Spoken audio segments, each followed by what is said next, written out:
pessoal, beleza? Hoje encerrar o culto já, todo mundo pra casa.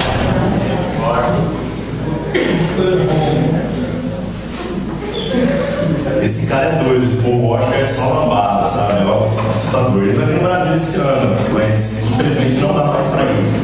Já estão esgotados todos os ingressos, todas as vagas na cidade. E eu fiquei sabendo disso em janeiro, já estava tudo esgotado. É. Ele é pop. Ano passado trouxeram o John Piper e esse ano fazendo o Paul Washer. Talvez a gente venha entrar com Jesus, né? Bom, vamos lá. Meu sonho é que acabe logo esse mundo, pelo amor de Deus. Bom, vamos lá. Eu publiquei esse vídeo no site do Manifesto. Para quem não viu ainda, nós estamos com um site novo, né? igrejamanifesto.com.br. E o velho não está online mais. Estamos publicando novamente as pregações em áudio, em vídeo, blá blá blá. E acho que vai dar certo, né? A gente precisa da ajuda de todo mundo para contribuir com textos também, né?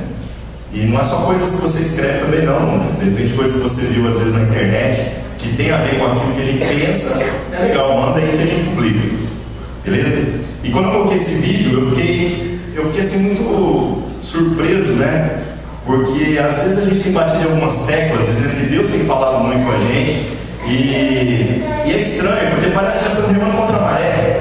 Parece que diante de tudo que tem sido feito, de tantas igrejas, de tantas coisas que a gente vê pessoas fazendo, empreendendo, dizendo que Deus vai abençoar isso, que Deus nos mandou ganhar nações, que Deus nos mandou aquilo, a gente começa a perceber que parece que aquilo que Deus mandou a gente fazer está na contramão do sistema. Isso é estranho, porque quando você anda na contramão, de certa maneira você se sente sozinho. Parece que a gente está andando como igreja por um caminho onde não há muitas pessoas caminhando. Então vem aquela dúvida: será que a gente está fazendo a coisa certa? Será que a gente está ouvindo Deus mesmo? E quando a gente vê um homem falando essas palavras, que são bíblicas, que são a verdade, coisas que a gente já falava há tantos anos, né? A gente fala: oh Deus, obrigado porque a gente não está sozinho. E essas reflexões são importantes porque são elas que direcionam o nosso esforço. E o que eu quero falar nessa noite é sobre algumas coisas práticas para que a gente possa fazer uma reflexão se nós temos direcionado os nossos esforços pessoais no sentido de contribuir para aquilo que é a missão de Deus no mundo. Para explicar alguns conceitos, ele falou mesmo que missão é mais do que mandar pessoas para fora para fazer algo. Né? Missão é compreender aquilo que é o Evangelho de Cristo e poder traduzir isso através da sua vida para outras pessoas. Não é morrer por outra pessoa, mas é viver por outra pessoa. E nós temos percebido algumas coisas na nossa caminhada que têm sido assim, curiosas. Por exemplo, nós não fazemos mais distinção entre missão e evangelismo. Nós não fazemos mais distinção entre a vida da igreja, evangelismo e missão. Porque para nós tudo é evangelismo, tudo é missão, tudo é vida. Por exemplo, a gente fez aquele show há 2 semanas, né? 2 semanas. Foi semana passada? Nossa, a gente está perdido, né? Esses feriados arrebenta, né? E aí de repente você para pensar e diz assim: por que a gente fez um show? É só trabalho, cara. Principalmente para o trânsito que ficou cuidando das partes burocráticas. Porque além de trabalhar na linha de frente, além de ter que carregar coisas, além de ter que aguentar aquilo tudo que a gente teve que aguentar lá, de ter que ser o primeiro a chegar e o último a ir embora, muitas vezes tem que fazer correrias burocráticas por fora. Então é difícil. O que nós ganhamos com isso? Nada. Mas então por que a gente faz? Porque nós entendemos que é uma missão. Nós temos a missão de, através da nossa vida, testemunhar o Evangelho de Cristo. E a gente tem percebido que isso é algo não negociável, e que esse é o objetivo de Deus para cada um de nós e para nós juntos como igreja. Então a reflexão é: será que na nossa vida nós temos compreendido que nós fazemos parte dessa missão e as nossas atitudes práticas têm apontado para essa direção que Deus tem apontado para nós como igreja, coletivamente? Porque se não tem apontado, na verdade a gente está pegando carona, uma convivência religiosa. Seria melhor você ter ficado em casa assistindo Faustão e o começo do Fantástico, do que você perder o seu tempo. Assim como o Washer fala, que aqueles que muitas vezes estão se envolvendo em viagens ditas missionárias estão gastando dinheiro à toa, estão desfilando. E outra, nós não temos nada contra as viagens, a gente viaja bastante, a gente viaja 95% das vezes por missão mesmo, mas A gente também passeia.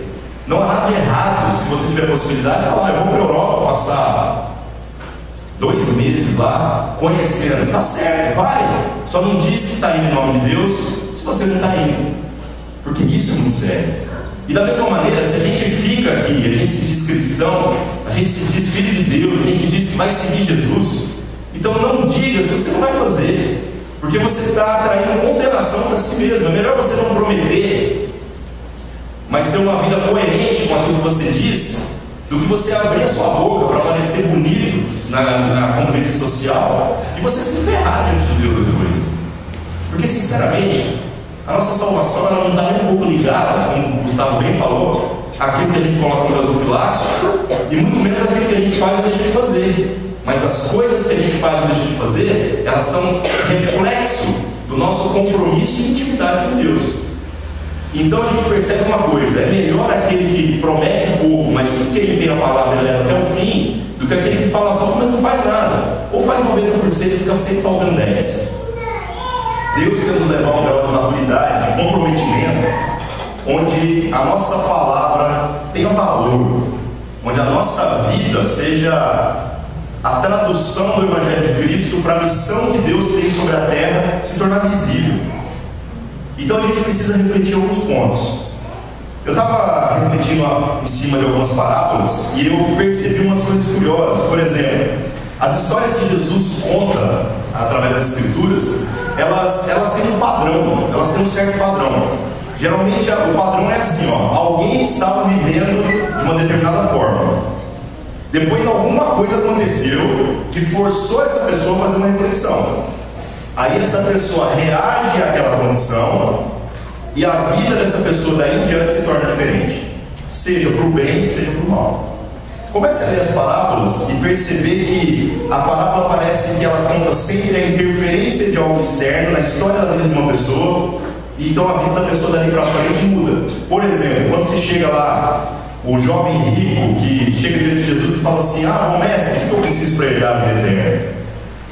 E aí Cristo fala: você tem que fazer isso, aquilo, fala os mandamentos, segue o básico, né? O arroz com feijão, segue os 2 mandamentos bem seguidos. E aí ele diz assim: eu já faço isso tudo, o que mais que eu tenho que fazer? Aí Cristo diz: vai, vende tudo e me segue. E aí ele volta para casa profundamente decepcionado, porque ele percebeu através daquela circunstância que a vida dele iria ser problemática dali em diante, mas ele não foi capaz de renunciar a todas as coisas para seguir Jesus. Você pega, por exemplo, outra parábola, a parábola onde diz que havia uma mulher que perdeu uma moeda de valor dentro de casa. Então, normalmente, o fato acontece. E aí ela pega e chama todas as pessoas para ajudar ela, e ela revira a casa de cabeça para baixo. Então essa é a reação dela. E aí o que acontece? Ela encontra a moeda e aí ela se alegra com todas as pessoas e compra uma carne e faz um churrasco para comemorar, porque essa moeda deveria valer muito, né? É tipo no Paraguai, uns 1000 guaranis, né? Dá para comprar nada. A pergunta que eu faço para vocês é: será que a nossa vida, nessa proposta de refletir aquilo que é o Evangelho de Cristo, ela tem sido marcada por pontos bem definidos? Digo assim: nós dizemos que queremos andar com Deus, nós dizemos que queremos andar com Cristo, nós dizemos que queremos fazer parte da vida da igreja, que nós queremos ter uma experiência que vai além da religião, mas uma experiência com Deus vivo e um Deus que age. Mas a minha pergunta é: que fato na sua vida marca a mudança de direção que te faz de fato um discípulo de Cristo? O que aconteceu na sua vida que naquele momento você parou e falou assim: opa, realmente, Jesus é o Cristo, Jesus é o meu Senhor, esse cara, ele tem o poder de me salvar e eu quero dedicar minha vida a ele. Por que eu estou dizendo isso? Porque muitas vezes a gente está vivendo no automático. Ainda mais hoje que ser crente está na moda, está pelo saco, né? Já está dando vergonha de falar que você é crente, né? Por quê? Porque todo mundo é. Não, nem todo mundo. Tá ficando insuportável, cara. Tá ficando complicado. Porque agora é até bonito, né? Você botar no seu currículo lá que é evangélico, pontos para você. O patrão já pensa: quem dera fosse verdade, né? Não mente, não fofoca. Aí depois que contrata, é aquela decepção total, né? Aqui, Neymar fala que é evangélico. Neymar evangélico, né? Que bênção, né? Que bênção pra menina lá que engravidou, né? Muito bom. Marcelinho Carioca, evangélico, que bênção, né? Cacá, o Cacá ainda mais certinho, cara. Mas a esposa dele pensa. A Gretchen, né? Ela foi pro 16º casamento dela, né? E Monique Evans, não, nem lembrava dessa, mas isso aí eu achei que já tinha morrido. Então, galera, voltando aqui, a reflexão que a gente faz é esse tipo de experiência que a gente tem para compartilhar, você entende? Porque a palavra fala tanto que muitos vão dizer, naquele dia vão chegar e dizer, Senhor, Senhor, profetizamos o seu nome, fizemos grandes sinais e milagres, e esses daí que nós falamos, nem isso não estão fazendo, né? E ainda assim Deus vai falar, vai para o inferno, seus desgraçados, que vocês praticaram iniquidade ao longo de toda a vida de vocês. Não que a iniquidade mande alguém para o inferno, mas a iniquidade é consequência de uma vida longe de Deus. A gente sabe disso. É o principal sintoma, é o reflexo. Então, quando você para pensar e você olha aí para a sua própria vida, eu pergunto: há de fato um momento em que você reagiu a esse chamado de Deus para que você faça parte da igreja de Cristo? Você entende?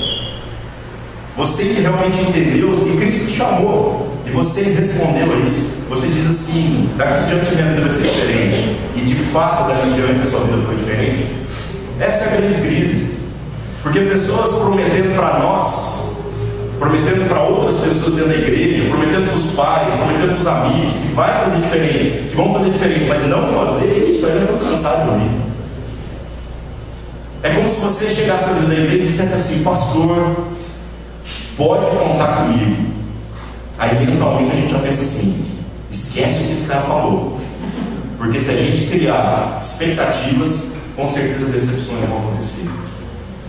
Então a gente não espera mais nada. Agora, o que é massa? Quando, por exemplo, lá no show, rolou isso.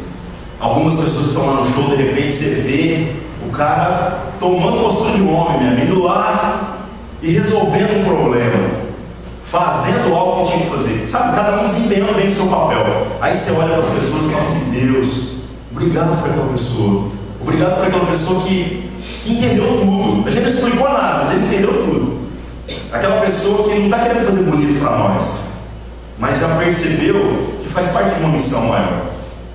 Então nós precisamos analisar a nossa vida para que a gente perceba se de fato há marcos estabelecidos na nossa vida, se de fato a nossa caminhada não está sendo automática, a gente não está sendo crente não praticante, que hoje está na moda, né? E muitos são assim. Deus tem nos desafiado a ter uma vida de conflito intenso. Nosso modelo de comunidade inclui isso. Se a gente passasse um pouco a mão na cabeça, eu tenho certeza que as coisas aqui funcionariam muito mais fáceis. Por exemplo, haveria mais dinheiro aqui, haveria mais oferta. Se a gente prometesse as coisas que Deus não prometeu, como o Gustavo falou, eu tenho certeza que mais pessoas talvez se envolveriam com a causa. Se a gente pegasse leve e falasse assim: não importa, o que importa é que Jesus te ama, vamos lá. Não, mas eu continuo transando com a minha namorada, não sei o quê, eu continuo roubando meu patrão, eu continuo não sei o quê, mentindo. Tudo bem, Jesus te ama, que é verdade. Mas se a gente não disser toda a verdade, que assim: olha, Jesus te ama mesmo, é verdade, mas você vai pro inferno, cara. Sabe? Se a gente aliviar em muitos pontos, tenha certeza que as coisas aqui seriam muito mais fáceis, mas não é essa a direção de Deus. Não é essa a direção que Deus tem dado claramente através do seu Evangelho. E a gente não quer negociar essas coisas. Nós queremos ter uma vida que tenha marcos muito bem definidos. Sabe por quê? Porque tem nos surpreendido a quantidade de pessoas, de vários ministérios às vezes, de igrejas já estão funcionando, que nos procuram e dizem assim: eu quero ser amigo de vocês, eu quero andar com vocês. E a gente diz assim: o que nós temos para oferecer? Eu falei para vocês aqui, depois do carnaval, que eu fui lá para Fortaleza, preguei numa igreja que tinha 128 anos de idade, né? E aí eu até brinquei com eles, eu falei assim: o que o pastor de uma igreja de 8 anos tem para falar numa igreja de 128 anos? Vocês têm só 120 anos a mais de experiência do que nós. Mas por que as pessoas querem ouvir, às vezes, as coisas que a gente tem para dizer? Por que as pessoas querem que você vá até a casa delas? Por que as pessoas nos chamam para andar juntos, para sermos amigos?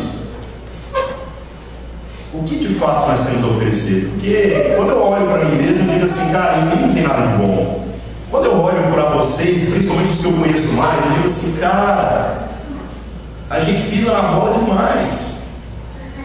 Por que as pessoas querem andar com a gente? Então você percebe que as pessoas têm uma percepção de que, por mais absurda que seja essa nossa maneira de ser igreja, a maneira que Deus tem nos dado como direção, ainda assim há uma convicção clara da direção para a qual a gente está caminhando.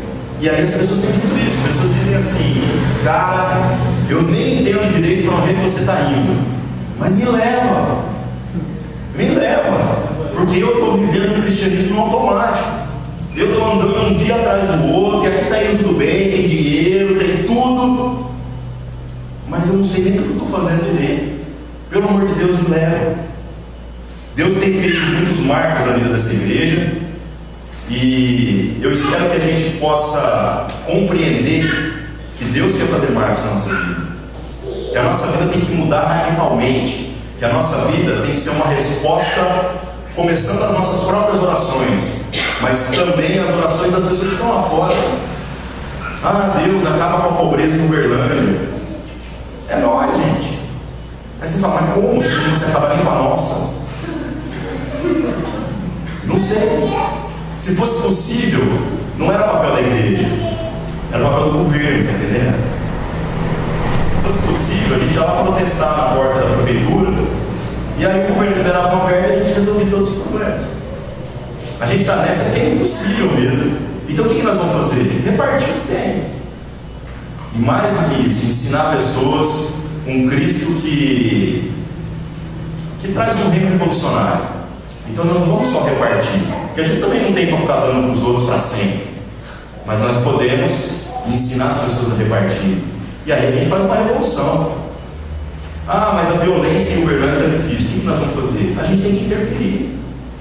Nós temos que mostrar às pessoas, porque muitas pessoas que às vezes estão envolvidas com a criminalidade são aqueles que a gente já, na nossa mente, já matou essas pessoas. Nós dizemos assim, para algumas pessoas não há cura mais. Para alguns que estão envolvidos, por exemplo, no tráfico de drogas, não tem jeito, tem que matar mesmo. Porque esse aí já está batendo na mãe para comprar droga, para vender ou para qualquer outra coisa. E aí eu pergunto, é isso mesmo? Sabe por que essas pessoas são nossa responsabilidade? Porque é impossível. Mas para Deus não é possível. E Deus quer usar a gente mesmo.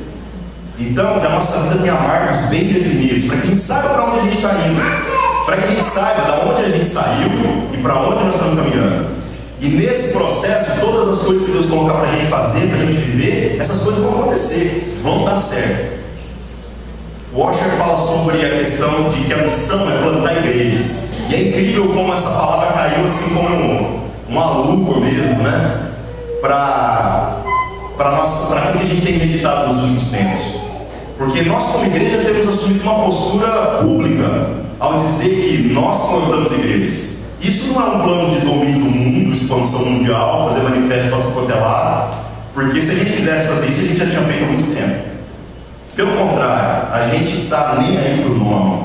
A gente não está nem aí se as igrejas que vão ser plantadas são manifestas, são sal da terra, são presbiterianas, são Assembleia de Deus, são qualquer outra coisa, não importa.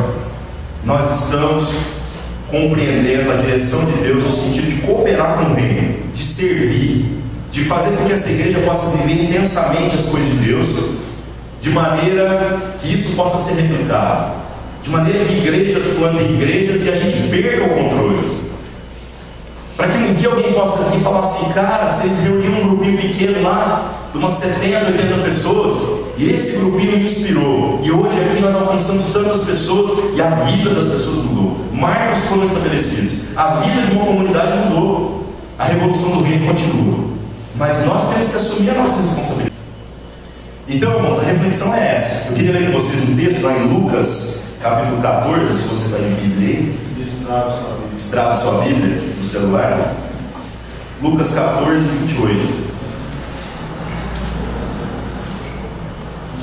E as palavras de Jesus aqui nesse texto, elas são muito duras. Lucas 14, 28. Porque quando eu leio isso, o que eu penso é assim: o que Cristo está dizendo é: faça as contas. Faça as contas. Porque se de repente a gente está querendo ter apenas uma experiência religiosa e está entrando nesse barco sem fazer as contas, melhor seria que nunca tivesse entrado. Melhor seria que você tocasse a sua vida e aproveitasse os anos que te restam, buscando o seu próprio interesse, servindo ao Deus no umbigo. Olha só o que Cristo fala. Lucas 14, 28. Qual de vocês, se quiser construir uma torre, primeiro não se assenta e calcula o preço, para ver se tem dinheiro suficiente para completá-la? Pois se lançar o alicerce e não for capaz de terminá-la, todos os que a virem rirão dele, dizendo: este homem começou a construir e não foi capaz de terminar. Versículo 31. Ou qual é o rei que, pretendendo sair à guerra contra outro rei, primeiro não se assenta e pensa se com 10 mil homens é capaz de enfrentar aquele que vem contra ele com 20 mil? Se não for capaz, enviará uma delegação enquanto o outro ainda está longe e pedirá um acordo de paz. Da mesma forma, qualquer de vocês que não renunciar a tudo que possui, não pode ser meu discípulo. 34. O sal é bom, mas se ele perder o sabor, como restaurá-lo? Não serve nem para o solo e nem para adubo. É jogado fora. Aquele que tem ouvidos para ouvir, ouça. Irmãos, Cristo ele é muito duro nas suas palavras, mas ao mesmo tempo ele é muito simples. O que ele está dizendo é: a nossa vida precisa ser bem definida, bem resolvida, no sentido de que nós temos que compreender de onde nós saímos e para onde nós estamos caminhando. Por que nós celebramos a ceia? Por que nós celebramos o batismo? Por que a gente valoriza tanto a leitura das Escrituras? Por que a gente fala tanto em oração? Por que a gente trabalha com coleta de dinheiro para mobilizar as coisas que a igreja faz? Todas essas coisas precisam ser bem compreendidas. Porque se a gente vai viver no automático, pelo amor de Deus, não sai da sua casa. Você está na igreja errada, cara. Procura outra, de repente você pode sentar lá e ficar na boa, escondido no meio da multidão. Mas nós entendemos que essa não é a direção para nós. Nós queremos ser aqueles que vão ser resposta a todas as coisas que Deus tem falado. E nós queremos cooperar com o reino de Deus, servindo a todas as igrejas que entenderem que querem ir para esse mesmo caminho. Esse caminho, ele não é um caminho do avesso, ele é o caminho que Cristo fala. Ele não é o caminho das propostas absurdas, ele é o caminho da única proposta que nós conseguimos entender. Sabe por que nós nos sentimos uma comunidade privilegiada? Porque nós sabemos muito bem que tipo de teologia a gente crê. Então, de tudo aquilo que o Paul Washer falou, de uma coisa nós temos certeza: os nossos passos são guiados pela palavra de Deus. Nós somos capazes de defender a nossa fé com quantas palavras forem necessárias. Nós não temos medo de falar a respeito do Deus que nós cremos, falar a respeito da salvação no nome de Cristo. Nós não temos medo de defender para as pessoas porque nós vivemos da maneira que a gente vive. Graças a Deus por isso. De todas as coisas que a gente poderia ter, Deus nos deu pelo menos a melhor delas. E agora o resto a gente vai viver aos trancos e barrancos. Aí você pode pensar assim: podia ter dado um pouco menos de palavra, um pouco mais de dinheiro, né? Eu também penso isso às vezes. Mas se nós temos o principal já, gente, então lembre-se de uma palavra interessante. Aquele que tem pouco, se ele for fiel no pouco, ele vai ser colocado sobre muito.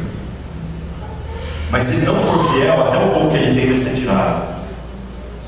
Então o que nós queremos é que a nossa vida, a nossa comunidade enquanto igreja, que a gente seja fiel em todas as coisas que Deus tem colocado para nós. E que essa reflexão sobre a nossa responsabilidade individual, ela possa fazer com que haja marcos definitivos. Que daqui para frente a gente possa dizer: naquele dia, eu assumi um compromisso com Cristo. Eu assumi um compromisso com esse Deus que diz que quer mudar a minha vida. E você vai pecar depois disso, vai ter problema, e vai doer, vai ficar doente. Todas as coisas que eu prometerei para você aí fora é mentira.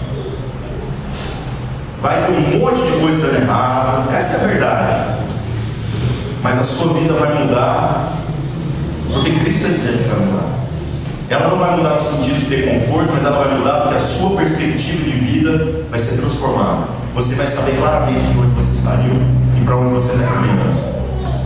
Você vai perceber que viver em igreja não é fácil, mas para nós não resta outra opção. Nós não estamos aqui porque é legal, o legal é ficar em casa. Nós não estamos aqui porque vocês são bonitos. Nós estamos aqui porque nós não temos outro lugar para ir. Mais fácil era fechar as portas e juntar com outra igreja que já tem mais estrutura do que a gente. Mas quando a gente para fazer as contas e olhar bem, a gente presta atenção e percebe que isso não é uma opção para nós. Deus tem nos dado uma direção, nós vamos caminhar nessa direção até o fim. Então que a gente possa orar agora, e você olha para o seu coração e perceba se há marcos bem definidos. Porque se não há, esse é o momento de você se acertar com Deus e de fazer desse dia um dia de transformação na sua vida. Beleza? Vamos orar. Senhor nosso Deus, em nome de Jesus, nós pedimos perdão pela nossa inconstância, pedimos perdão pela nossa hipocrisia e muitas vezes vivendo automático. E muitas vezes ir caminhando um dia depois do outro e simplesmente desprezar os fundamentos do teu Evangelho, que é o poder de Deus para salvar todo aquele que crê. Pai, em nome de Jesus, que o Senhor nos transforme, que o Senhor possa estabelecer marcos na nossa vida, que o Senhor possa fazer com que nós saibamos claramente de onde o Senhor nos tirou e para onde o Senhor está nos levando. Que a esperança da salvação que a Tua Palavra nos traz abra os nossos olhos para tudo aquilo que o Senhor tem prometido, Pai. E que a gente não fique deslumbrado com as coisas desse mundo, com as coisas que muitas vezes pessoas estão prometendo no Seu nome, mas o Senhor nunca prometeu. Mas nos leva por um caminho, Senhor Deus, de retidão, um caminho, Senhor Deus, de salvação, um caminho de serviço, onde a gente chame a responsabilidade para si e seja a primeira resposta de oração para as nossas próprias orações e para as orações desse mundo. Em nome de Jesus, Pai. Se há pessoas aqui que ainda não disseram, eu quero andar com o Senhor, Jesus, que nesse momento essas pessoas possam fazer isso, Pai. Que em seu coração essas pessoas possam dizer, aquele dia foi um marco na minha vida, porque eu ouvi a voz de Deus e respondi a ela. Em nome de Jesus, Senhor Deus, continua a derramar sobre nós da Tua Palavra, da misericórdia, do amor, da unidade, Pai. Continua a derramar, Senhor Deus, sobre a nossa vida, da prosperidade que o Senhor tem dado, Pai. A prosperidade que nada tem faltado, apesar de todas as dificuldades que a gente tem enfrentado. Em nome de Jesus, nós realmente não precisamos de mais dinheiro, Pai. Nós precisamos de mais pessoas que sejam compromissadas com o Seu reino e que compreendam que nós temos uma revolução, Pai. Nós estamos no meio de uma revolução. Nos faz parte, Senhor Deus, dessa revolução. Usa a nossa vida e transforma esse mundo, começando em cada um de nós e fazendo com que isso possa se estender à vida das pessoas que nos cercam, Pai. Em nome de Jesus, estabelece marcos e nos faz, Senhor Deus, agentes da Tua missão nesse mundo. Em nome de Jesus. Amém. Amém.